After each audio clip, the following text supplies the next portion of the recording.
आपल्याला नंदिनी नदी नाशिकमध्ये स्वच्छ आणि सुंदर बघायची असेल तर त्यासाठी फक्त नाशिक शहरात काम करून चालणार नाही, तर नंदिनी नदीचा उगम जिथं होतो त्या गावांमध्ये आपल्याला काम करावं लागेल. आणि या उगम क्षेत्रात काम करण्यासाठी एका कॉलेजने पुढाकार घेतलाय. ते कुठलं कॉलेज आहे ते व्हिडिओच्या शेवटी तुम्हाला कळेलच. आणि नेमकं काय काम करावं लागतं हे दत्तू भाऊंकडून ऐका.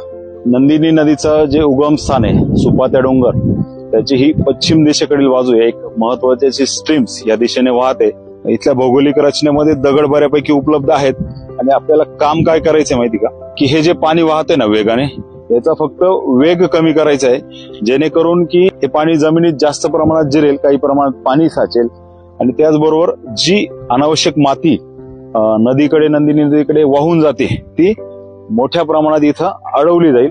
आणि एक नैसर्गिक बांध इथे वर्षा दीड वर्षामध्ये एक जलमृद संधारणासाठी एक उत्तम बांध तयार होईल. आणि हे काम करण्यासाठी ज्या कॉलेजने पुढाकार घेतलाय त्या कॉलेजचं नाव आहे Amity's school of architecture and interior design, जे गोवर्धन मध्ये आहे. ही मोहीम उद्या म्हणजे 13 सप्टेंबर 2025 रोजी तळेगाव अंजनेरी इथं होणार आहे. बाकी डिटेल्स तुम्हाला व्हिडिओच्या खाली डिस्क्रिप्शन मध्ये मिळतीलच. जरी एमईटी कॉलेजने याचा पुढाकार घेतला असेल तरी असं गरजेचं नाही की बाकीच्या कॉलेजचे विद्यार्थी येऊ शकत नाही किंवा नागरिक येऊ शकत नाही. त्याच्यामुळे ज्यांना सुट्टी असेल, ज्यांना शक्य असेल, ज्यांना आवड असेल त्या सगळ्यांनी या आणि नंदिनी नदीला स्वच्छ करण्यासाठी हातभार लावा.